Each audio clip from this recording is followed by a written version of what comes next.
Hello everyone. तो आज हम बात करेंगे पी ब्लॉक के नेक्स्ट ग्रुप के बारे में। इस ग्रुप को बोलते हैं हम ग्रुप 18 एलिमेंट्स और ग्रुप 18 में आता है हमारा helium, neon, argon, krypton, xenon and radon. अगर हम बात करें इन ग्रुप्स की, सारे जितने भी हमारे क्या होते हैं जो एलिमेंट्स होते हैं, they are present as gases and they are chemically inert. ये जो होते हैं ये किसी के साथ रिएक्ट नहीं करते, that's why they are also called as inert gas and they also form very few compounds. ये जितने भी हमारे क्या एलिमेंट्स हैं काफी लेस कंपाउंड्स बनाते हैं, so that's why we call them as noble gases. अगर इन सब की बात करें, हीलियम को अगर हम देखें, helium is A S block element. जो हीलियम है एक एस ब्लॉक एलिमेंट है, बाकी सारे क्या है पी ब्लॉक एलिमेंट। क्योंकि इसकी प्रॉपर्टी बाकी इसके साथ मैच करती है तो हमने हीलियम को किस में रखा है, we have kept it under group 18। Next हम बात करेंगे अकरेंस ऑफ नोबल गैसेस। जो नोबल गैसेस हैं, याद रखना सारी जो नोबल गैसेस हैं आपको एटमॉस्फेयर में मिलती है एक्सेप्ट रेडॉन। रेडॉन आपको एटमॉस्फेयर में नहीं मिलती है। और एटमॉस्फेयर में अगर आपने क्या लिया है, dry air without any water vapours, अगर आप एयर लोगे तो नोबल गैसेस कितनी रहती है, अराउंड 1%। और उसमें आर्गन कितना होगा, आर्गन विल बी अराउंड 0.93%। अगर हम बात करें हीलियम की, helium is present in a natural gas में पाया जाता है around 2 to 7%. Helium and sometimes neon are also found in radioactive minerals. Radioactive minerals में आपको मिला जाता है ये, which is pitch blende, monazite and the cleveite. ठीक है। नेक्स्ट अगर बात करेंगे, जीनॉन और जो रेडॉन है वो काफ़ी क्या होते हैं, रेयर होते हैं। जो रेडॉन है वो कैसे बनता है, by the radio active decay of the radium. Radium का रेडियो एक्टिव डिके के बाद आपका क्या बनता है, हमारा रेडॉन बनता है। और रेडियम क्या होना चाहिए, 226। तो रेडियम 226 डिके होके बनाता है हमारा रेडॉन एंड हीलियम। नेक्स्ट हम बात करेंगे atomic properties of noble gases. Atomic properties में सबसे पहले हम बात करेंगे इलेक्ट्रॉनिक कन्फिग्रेशन की। हीलियम का इलेक्ट्रॉनिक कन्फिग्रेशन है 1s2। याद रखना हीलियम में इलेक्ट्रॉन जाते हैं s सब शेल में, वेयरएस बाकियों का होता है ns2 np6। ठीक है। अगर हम बाहर नीचे जाएंगे तो होता है नियॉन, आर्गन, क्रिप्टॉन। क्रिप्टॉन में d ऑर्बिटल ऐड हो जाता है, ज़ीनॉन में भी d ऑर्बिटल, रेडॉन में क्या होता है, f and d orbitals are added. अगर हम बात करें आयनेशन एंथैल्पी, क्योंकि इनकी आउटर शेल जो कन्फिग्रेशन है वो क्या है, कंप्लीटली फिल्ड है, as a result electron remove करना काफ़ी डिफिकल्ट होता है। So they have very high electron ionization. ठीक है। अगर आप डाउन द ग्रुप जाओगे तो नंबर ऑफ शेल्स क्या होती है, इंक्रीज हो रही है। Due to increase in number of shells ionisation enthalpy क्या होती है, डिक्रीज होती है डाउन द ग्रुप। नेक्स्ट अगर हम बात करेंगे एटॉमिक रेडियाई की, तो डाउन द ग्रुप याद रखना एटॉमिक रेडिया क्या होता है, इंक्रीज होता है, क्योंकि नंबर ऑफ शेल्स क्या हो रहे हैं, इंक्रीज हो रहे हैं। नेक्स्ट अगर हम बात करें electron gain enthalpy, electron gain enthalpy जो ये एलिमेंट्स हैं, याद रखना इनका इलेक्ट्रॉन गेन एंथैल्पी पॉजिटिव होता है। क्यों होता है, because they don't want electron, they have no tendency to accept electron, क्योंकि ऑलरेडी इनके जो इलेक्ट्रॉनिक कन्फिग्रेशन है वो क्या है, आउटर मोस्ट इलेक्ट्रॉनिक कन्फिग्रेशन जो है फिल्ड है outermost shell. So as a result they don't have any tendency, तो इनकी इलेक्ट्रॉन गेन एंथैल्पी होती है पॉजिटिव। नेक्स्ट हम बात करेंगे फिजिकल प्रॉपर्टीज ऑफ हैलोजन। सबसे पहले है एटॉमिसिटी। जितने भी हमारे हैलोजन्स है all are monoatomic. Why they are monoatomic, because unavailability of unpaired electron, इनके पास अनपेयर्ड इलेक्ट्रॉन नहीं होता, सो दैट ये किसी और के साथ बॉन्ड नहीं बना सकते। नेक्स्ट अगर हम बात करेंगे फिजिकल स्टेट की, they are colourless, odourless and tasteless and they are very less soluble, sparingly soluble in water. Melting boiling point की बात करेंगे कि इनका जो मेल्टिंग एंड बॉइलिंग पॉइंट है वो काफ़ी क्या होता है, लो होता है। Why it is so, because there is no interatomic forces. जो एटम्स है, डिफरेंट एटम्स को ज्वाइन करने वाली फोर्सेस नहीं प्रेजेंट है। ओनली जो फोर्स प्रेजेंट है it is a weak dispersion force, जो वेंडरवॉल फोर्स है वो प्रेजेंट है और कोई फोर्स प्रेजेंट नहीं है। अगर हम जाएंगे down the group, down the group जाएंगे तो क्या होता है, साइज इंक्रीज होता है, और साइज इंक्रीज होने से जो हमारी डिस्पर्शन फोर्स है और वेंडरवॉल फोर्स है वो इंक्रीज होती है, और मेल्टिंग एंड बॉइलिंग पॉइंट क्या होता है, डाउन द ग्रुप इंक्रीज होता है। अगर हम बात करें पूरे पीरियोडिक टेबल में, जो हीलियम है उसका सबसे कम क्या होता है, boiling point. So it has the lowest, helium has the lowest boiling point of 4.2 kelvin.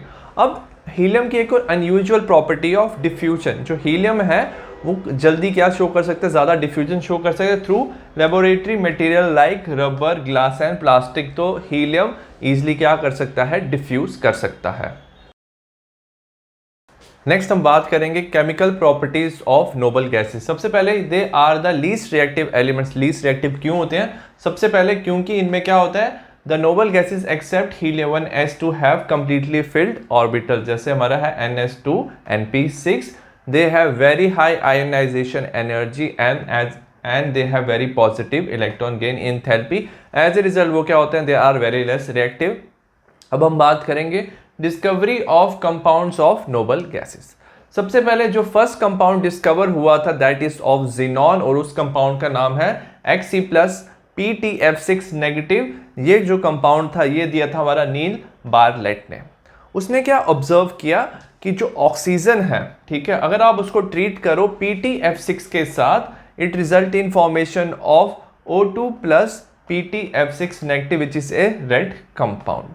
अगर हम बात करें ionisation enthalpy of oxygen, molecular oxygen, जो O2 यहाँ पे यूज हुआ था, उसकी जो आयनाइजेशन एंथैल्पी है, ठीक है, याद रखना मॉलिक्यूलर ऑक्सीजन की हम बात कर रहे हैं, उसकी जो आयनेशन एंथैल्पी है that is similar to that of xenon. तो उसने क्या सोचा, इंस्टेड ऑफ यूजिंग ऑक्सीजन हम जिनॉन भी यूज कर सकते हैं। तो उसने क्या किया, जिनॉन को मिक्स किया PtF6 नेगेटिव के साथ और उसे रेड कलर का कंपाउंड मिला विच इज Xe+PtF6 नेगेटिव। अगर हम बात करें बाकी नोबल गैसेस की, जो क्रिप्टॉन है उसके जो कंपाउंड्स है दे आर वेरी फ्यू, हमें सिर्फ एक मिलता है इसका कंपाउंड KrF2। रेडॉन के जो आप कंपाउंड्स है उसको आप सेपरेट नहीं कर सकते हो, बट आपने एक ही आइडेंटिफाई किया विच इज RnF2। और अगर हम बाकी बात करें regarding argon, neon and the helium, ये जो भी हैं ये सारे कंपाउंड्स नहीं बनाता है विद अदर एलिमेंट्स। अब हम बात करेंगे compounds of xenon and fluorine. Suppose आपके पास जिनॉन है और आपने फ्लोरीन लिया है एक्सेस में, टेम्परेचर है 273 केल्विन, प्रेशर है 1 bar, result in formation of XeF2। XeF2 का स्ट्रक्चर याद रखना, ये बनाता है हमारा linear structure with 3 loan pair of electrons. Next अगर हम बात करें, अगर आपने जिनॉन लिया है विद फ्लोरीन और रेशो है दोनों का 1:5 रेशो, टेम्परेचर है हमारा 873 केल्विन और प्रेशर है 7 bar, result in formation of XeF4। और XeF4 जो बनता है हमारा, याद रखना उसका स्ट्रक्चर होता है हमारा square planar structure with 2 lone pair of electrons, ठीक है।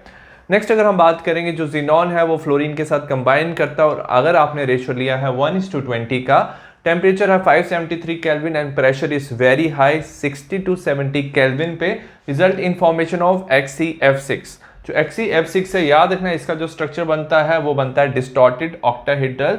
ऑक्टाहेड्रल में लोन पेयर ऑफ इलेक्ट्रॉन की वजह से ये हो जाता है डिस्टॉर्टेड ऑक्टाहेड्रल। नेक्स्ट आप XeF4 से XeF6 भी बना सकते हो। अगर आपके पास है XeF4, आप उसे रिएक्ट करते हो O2F2 के साथ at 143 kelvin, result in formation of XeF6 plus O2। इसमें आप याद रखना ये O2F2 हमने ऑलरेडी पढ़ा है, ये एक अच्छा फ्लोरिनेटिंग एजेंट है और ये क्या करेगा, इसको फ्लोरीन देगा। नेक्स्ट हम बात करेंगे प्रॉपर्टीज ऑफ जिनॉन और फ्लोरीन के कंपाउंड्स की। सबसे पहले जो फ्लोराइड्स बनाता है xenon which is XeF2, XeF4 and XeF6। जो भी ये कंपाउंड्स बनते हैं याद रखना they are colourless crystalline solids और सारे के सारे क्या हैं, पावरफुल फ्लोरिनेटिंग एजेंट। अगर हम क्या करें, इसको स्मॉल अमाउंट ऑफ वाटर में डालें और even in small traces of water ये जो कंपाउंड्स हैं इजीली क्या हो जाते हैं, हाइड्रोलाइज हो जाते हैं। तो XeF2 को अगर आपने वाटर में डाला तो इजीली हाइड्रोलाइज हो जाएगा इन XeHF+O2, ठीक है। नेक्स्ट जो जिनॉन फ्लोराइड्स हैं they can react with the fluoride ion acceptor. कोई ऐसा कंपाउंड जो फ्लोराइड को एक्सेप्ट करे, as result in formation of cationic species, और फ्लोराइड आयन डोनर जो फ्लोराइड आयन को डोनेट करे तो उससे बन जाता है हमारा फ्लोरो एनायन। सपोज आपके पास है XeF2 विद PtF6, ये क्या करता है, PtF6 यहां से एक F ले लेता है, result in formation of XeF+ PtF6 negative, ठीक है। तो ये हमारा बन जाएगा कैटायनिक स्पीशीज। XeF4 में क्या होता है, Sp(P5) से आप रिएक्ट करते हो तो Xe(P5) क्या करता है, यहां से फ्लोरीन ले लेता है, result in formation of Xe(P3+), again result in formation of cationic species और साथ में मिलता है SbF6 नेगेटिव। अगर हम बात करें XeF6+ MF, याद रखना ये F यहाँ पे क्या करता है, डोनेट करता है, result in formation of XeX7 negative, ठीक है, XeF7 नेगेटिव। और याद रखना ये जो मेटल हो सकते हैं ये हो सकते हैं सोडियम, पोटेशियम, रुबीडियम और सीजियम। तो इसमें क्या किया, इसने फ्लोराइड आयन एक्सेप्ट करके बनाया XeF7 नेगेटिव। और कौन से मेटल हो सकते हैं इसके साथ, M, सोडियम, पोटेशियम, रुबीडियम और सीजियम। नेक्स्ट हम बात करेंगे जिनॉन ऑक्सीजन कंपाउंड्स की। सबसे पहले हम करेंगे hydrolysis of XeF4 and XeF6। XeF4 की जब आपने हाइड्रोलिसिस की result in formation of XeO3 HF plus O2, तो आपका बनता है XeO3। सिमिलरली अगर आपने क्या किया, XeF6 की हाइड्रोलिसिस किया, result in formation of XeO3 plus HF। अब ये जो कंपाउंड बनता है XeO3 is a very explosive solid, और ये जो शेप बनाता है this result in formation of pyramidal shape. Next अगर हम बात करेंगे पार्शियल हाइड्रोलिसिस, सपोज आपके पास XeF6 है और आपने क्या किया है उसका partial hydrolysis. Partial hydrolysis suppose सबसे पहले क्या होगा, result in formation of XeOF4 plus HF, और XeOF4 प्लस H2O के रिएक्शन में क्या होगा, फिर से क्या हो जाएगा, इसकी थोड़ी हाइड्रोलिसिस होगी, result in formation of XeO2 and F2। तो इसमें हम डिफरेंट मिक्स कंपाउंड बना सकते हैं ऑफ ऑक्सीजन एंड फ्लोरीन। और अगर हम बात करें स्ट्रक्चर ऑफ XeOF4 की, ये जो स्ट्रक्चर बनाता है this result in formation of square pyramidal structure. Next हम बात करेंगे यूजेस ऑफ नोबल गैसेस। हमारी पहली नोबल गैस है हीलियम। हीलियम जो यूज होती है वो use for filling of balloons in the metrological observation. Metrological observation मतलब क्लाइमेट के बारे में देखने के लिए, टेम्परेचर देखने के लिए, प्रेशर देखने के लिए एटमॉस्फेयर में ये यूज होता था। क्यों यूज होता था बैलून्स में, क्योंकि ये है non inflammable and light gas. Next जो हीलियम है it is also used in nuclear reactors as coolant. उसकी हीट को कम करने के लिए you can use it as a coolant. It is also use as a diluent for oxygen in modern diving apparatus because it has low solubility in blood. तो अगर oxygen के साथ आप हीलियम मिक्स कर सकते हो, नाइट्रोजन की concentration क्या कर सकते हो, कम, क्योंकि ज़्यादा प्रेशर होने की वजह से जब आप सी में हो तो नाइट्रोजन ब्लड में डिसॉल्व हो सकता है और वो हमारे लिए हार्मफुल हो सकता है। तो हम क्या यूज़ कर सकते हैं, हीलियम यूज़ कर सकते हैं। नेक्स्ट हम क्या यूज़ कर सकते हैं, liquid helium as a cryogenic agent. Cryogenic means कि लो टेम्परेचर में हम इसे यूज़ कर सकते हैं, ये प्रोवाइड कर सकता है हमें cooler environment. So it is use for experiment at low temperature. Next it is also used to produce and sustain powerful conducting magnet for NMR and MRI। तो ये इन दोनों में हमें क्या चाहिए होता है, मैग्नेट की जरूरत होती है, तो उसको सस्टेन करने के लिए हीलियम इज रिक्वायर्ड। नियॉन की बात करें, नियॉन की आपने बात सुनी होगी, it is used as a neon bulbs. So it is used in discharge tube, fluorescent bulb and advertising. और याद रखना in botanical gardens it is used as a greenhouse gas. Next अगर हम बात करें आर्गॉन की, argon use होता है हमें इनर्ट एटमॉस्फेयर प्रोवाइड करने के लिए हाई टेम्परेचर पे। तो मेटलर्जिकल प्रोसेस में क्योंकि उसमें क्या होता है काफ़ी ज़्यादा हाई टेम्परेचर इन्वॉल्व होता है, तो आप आर्गॉन गैस यूज़ कर सकते हो। You can also use in electric bulb and it is also use to handle things which are air sensitive substance. तो एयर सेंसिटिव सब्सटेंस को हैंडल करने के लिए आप आर्गॉन यूज़ कर सकते हो। आई होप आपको ये पसंद आया होगा ये chapter. See you in the next class. Bye.